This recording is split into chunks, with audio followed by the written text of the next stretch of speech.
Bismillahirrahmanirrahim. Assalamualaikum warahmatullahi wabarakatuh. Yang terhormat Bapak Ibu dosen penguji, perkenalkan nama saya Bunga Roihatul Jannah. Saya sebagai pengajar pendidikan agama Islam di SDIT Hidayatullah, Kecamatan Babakan, Kabupaten Cirebon, sekaligus mahasiswa PPG dalam jabatan batch 3 tahun 2025 pada LPTK UIN Sunan Gunung Jati, Bandung dengan NIM 525211151. Pada hari ini, Selasa 7 Oktober 2025, saya akan membuat video pembelajaran tentang materi sholat fardu di kelas 2 semester ganjil dengan menggunakan model pembelajaran problem based learning. Semoga dapat bermanfaat. Sekian dan terima kasih. Selamat menyaksikan. Wassalamualaikum warahmatullahi wabarakatuh.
kata Allah.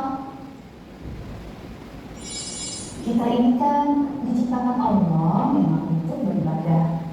Kenapa sih kita harus sholat? Tadi ada jawabannya. Karena sholat itu perintah langsung dari siapa? Dari Allah. Kita sebagai umat muslim hidup di dunia ini tujuannya hanya untuk beribadah ya. Oke, ada definisi tentang sholat. Definisi itu sama seperti arti. Artinya sholat itu apa sih, Bu? Yang pertama, di sini disebutkan sholat itu adalah ibadah utama dalam Islam. Sholat disebut juga sebagai tiang agama. Ya, sholat sebagai tiang agama. Arti, oke. Mengapa kita harus sholat? Jawaban yang pertama, karena sholat itu perintah Allah. Sholat itu langsung diutus sama Allah. Sholat fardu itu terbagi menjadi 5 waktu. Yang pertama apa? Subuh, asar, maghrib, isya. Tapi dalam satu hari kita melaksanakan berapa waktu sholat maghrib? Ada 5. Ada beberapa syarat yang harus kalian lakukan sebelum melaksanakan sholat. Ya, yang pertama itu harus suci dari hadas. Kemudian yang kedua harus menutup aurat. Kemudian syarat yang ketiga sudah masuk waktu sholat. Yang terakhir harus menghadap kiblat. Kiblat itu rukun sholat atau hal-hal yang tidak boleh ditinggalkan ketika akan melaksanakan sholat. Ya, yang pertama berdiri bagi yang mampu. Yang kedua rukun sholat. Yang kedua itu niat sholat. Yang ketiga takbiratul ihram. Apa? Ini harus wajib membaca Al-Fatihah. Kelas 2B sudah hafal semua surat Al-Fatihahnya? Sudah. Yang kelima ada ruku. Nah, selanjutnya i'tidal. Apa itu i'tidal? I'tidal adalah bangun dari ruku. Kemudian ada sujud. Ada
selain sholat membaca Al-Quran, Masya Allah. Yang kedua, sholat zuhur. Selain sholat zuhur, makan lagi. Makan siang, karena jam habis sholat itu biasanya makan siang bersama-sama di sekolah ya. Yang ketiga, sholat asar. Sholat asar, mengaji selain sholat ya. Yang keempat, sholat apa lagi? Sholat maghrib. Katanya apa lagi selain sholat? Ngaji lagi, Masya Allah. Yang terakhir, sholat isya. Setelah sholat ngapain Bapak? Nonton TV katanya. Oke, terima kasih Pak. Tugas yang keduanya, silakan akan dijelaskan oleh Mas Fatir. Ya, Mas Fatir, tunjukin ke teman-teman. Ya, urutan yang pertama sholat apa gerakan sholatnya? Yang pertama Fatir.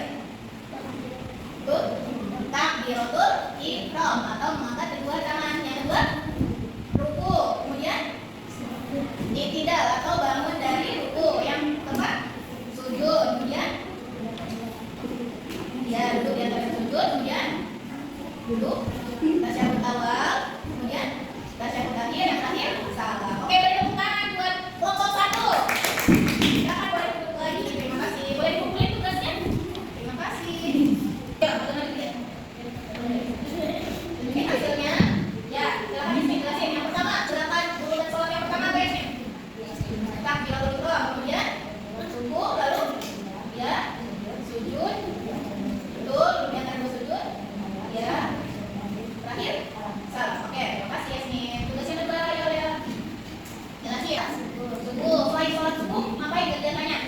Murojaah. Terus ada waktu sholat yang kedua? Zuhur. Apa kegiatannya selain sholat? Makan siang, sama kayak kelompok 1 tadi ya. Kemudian asar, belajar, karena jam-jam asar kalian masih di sekolah ya. Kemudian yang keempat, ngaji itu di waktu apa? Waktu sholat maghrib. Terakhir, isya. Apa kegiatannya? Baca Al-Quran lagi, Masya Allah. Beri tepuk tangan buat kelompok 2. Tadi perwakilan kelompoknya sudah maju mempresentasikan hasil tugas kelompoknya ya. Itu beri nilai 100 ya, semuanya bagus hasilnya. Tepat. Oke, ada beberapa hikmah atau dari sholat itu apa aja hikmahnya? Yang pertama, anak yang rajin sholat itu biasanya lebih disiplin. Kenapa disebut lebih disiplin? Karena anak yang sholat tepat waktu nih, terutama berarti dia sudah terbiasa untuk melakukan kegiatan sesuai dengan waktunya. Misalkan zihar, bangun tidur jam 4:30, udah biasa setiap hari bangunnya jam segitu terus. 4:30 mandi, ya wudhu, pakai baju terus sholat. Habis sholat kita ngapain? Murojaah tuh, menghafal surat-surat yang akan disebutkan hari ini di sekolah. Bukan ngaji ngapain? Bantuin mama tuh, bantuin bunda, ya bantuin bunda. Misalkan nyiapin sarapan, baru siap-siap berangkat ke sekolah. Hikmah sholat yang kedua, sholat itu mengajarkan kita sabar dan khusyuk. Untuk masih sekalian nih kelas 2, kalau sholat masih ada yang suka bercanda, ya suka begini temannya, toel, ya masih ada yang kayak gitu. Sholat nanti bisa diperbaiki. Yang ketiga, dengan sholat kita belajar taat kepada Allah dan menghormati orang tua. Siapa di sini yang kalau dipanggil Habibi, udah masuk waktu sholat, udah sholat asar belum? Iya bu, nanti dulu, lagi main. Habis, udah sholat maghrib belum? Bentar bu, 1 game lagi. Ya, masih ada kayak gitu ya. Lanjut, hikmah yang terakhir, sholat berjamaah itu membuat kita rukun dengan teman maupun dengan keluarga. Sebelum ibu tutup pembelajaran hari ini, ibu minta ada satu siswa yang menyampaikan tentang pembelajaran hari ini. Kita dari awal sampai selesai nih sudah belajar tentang apa aja? Apa Pak? Tentang sholat. Betul. Kita tadi sudah belajar tentang sholat, bukan tentang azan lagi ya. Tentang sholat yang kita pelajari. Arti dari sholat apa tadi? Urutan gerakannya kayak gimana? Ya, waktu sholatnya. Oke. Ibu cukupkan untuk pembelajaran hari ini. Pesan ibu,